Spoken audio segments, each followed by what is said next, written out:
સમૂહ લગ્ન મહોત્સવ બન્યું મહાશુભ કાર્ય।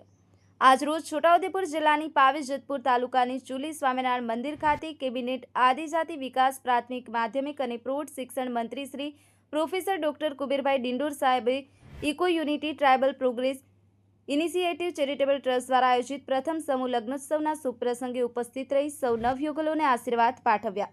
આયોજકોએ આ અનોખો સેવા યજ્ઞ યોજી અને સંગઠન શિક્ષણ સમૂહ લગ્ન અને કન્યા કેળવણીના માર્ગ પર ચાલવા પ્રેરણા પૂરી પાડતું ઉત્તમ ઉદાહરણ દેશ સમક્ષ સ્થાપિત કર્યું છે। આ તકે છોટાઉદેપુરના સાંસદ સભ્ય શ્રી જસુભાઈ રાઠવા, મહાનુભાવો અને મોટી સંખ્યામાં વડીલો, ભાઈઓ, બહેનો હાજર રહ્યા હતા।